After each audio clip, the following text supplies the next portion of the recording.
মিসরিপাড়া Buddhist টেম্পলে এসে সবাই বিশাল Buddhist statue দেখেই চলে যায়, কিন্তু এই বিশাল স্ট্যাচু ছাড়াও আরো অসাধারণ কিছু স্ট্যাচু রয়েছে যা এই ভিডিওতে দেখতে পারবেন। দর্শক, আমরা এখন আছি মিসরিপাড়া সীমা বৌদ্ধ বিহারের সামনে। চলুন বৌদ্ধ বিহারটি ঘুরে দেখি। কুয়াকাটার মিসরিপাড়া এই বুদ্ধিস্ট টেম্পলে প্রবেশের জন্য আপনাকে 20 টাকাতে টিকিট কিনতে হবে। এরপর এই সরু রাস্তা দিয়ে বিশাল সেই বৌদ্ধ স্ট্যাচু দেখার জন্য সামনে এগিয়ে যেতে হবে। প্রবেশের সময় অবশ্যই জুতা খুলে প্রবেশ করতে হবে। আমরা একটু সামনে এগিয়ে এই জায়গাটিতে জুতা খুলে ফেলেছি এবং এখান থেকে আমরা ভিতরে প্রবেশ করব। প্রবেশপথ পেরিয়ে ভিতরে ঢুকতেই চোখে পড়ে সুন্দর স্থাপত্যশৈলী এবং পরিচ্ছন্ন পরিবেশ। প্রতিটি অংশে রয়েছে ধর্মীয় ও সাংস্কৃতিক ঐতিহ্যের ছাপ। এমন জায়গায় এসে মনে হয় ব্যস্ত জীবনের মাঝে আমরা কতটা শান্তিকে ভুলে যাই। মিসরিপাড়া বুদ্ধিস্ট টেম্পলে মূলত রাখাইন সম্প্রদায়ের ধর্মীয় ও সাংস্কৃতিক কেন্দ্র হিসেবে পরিচিত। বহু বছর ধরে এটি এই অঞ্চলের ঐতিহ্য বহন করে আসছে।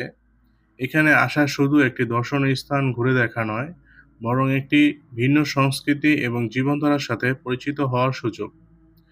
চারপাশটা হাঁটতে হাঁটতে লক্ষ্য করলাম, পুরো পরিবেশটিতে এক ধরনের নীরব সৌন্দর্য রয়েছে। এখানে উচ্চ কোনো শব্দ নেই, নেই শহরের ব্যস্ততা। শুধু শান্ত পরিবেশ, প্রার্থনার আবহাওয়া এবং প্রকৃতির সাথে এক অসাধারণ সংযোগ। মন্দিরের প্রতিটি অংশে রয়েছে সূক্ষ্ম নকশা এবং যত্নের ছাপ। স্থাপত্যের দিকে তাকালে বোঝা যায় এটি শুধুমাত্র একটি ধর্মীয় স্থাপনা নয়, বরং একটি সংস্কৃতির ঐতিহ্যের প্রতীক। মিসরিপাড়া বুদ্ধিস্ট টেম্পলে রয়েছে রাখাইন সম্প্রদায়ের শত বছরের ইতিহাস, সংস্কৃতি এবং অসাধারণ কিছু শিল্পকর্ম। মিসরিপাড়া বুদ্ধিস্ট টেম্পলে সেই বিশাল স্ট্যাচু দেখার পর আমরা বের হয়ে আসলাম অন্যান্য স্ট্যাচু দেখার জন্য। কিন্তু বের হয়ে যা বুঝলাম, এর আশেপাশের যে পরিবেশ অনেক বেশি পরিষ্কার ও পরিচ্ছন্ন, যা দেখে বোঝা যাচ্ছে তারা প্রতিনিয়ত এই জায়গাটিকে পরিষ্কার করে থাকে।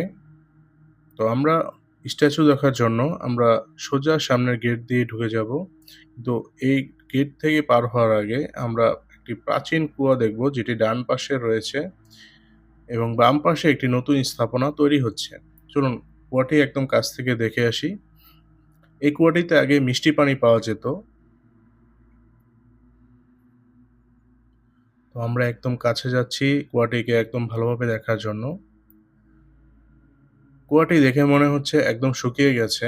বর্তমানে পানির নতুন ব্যবস্থা থাকার কারণে কুয়াটির তেমন পরিচর্যা করা হয় না বা প্রয়োজন নেই বলতে পারেন। এজন্য কুয়াটি এই অবস্থায় পড়ে আছে। তো আমরা একটু সামনে গিয়ে গেটটা পার হব নতুন স্ট্যাচু দেখার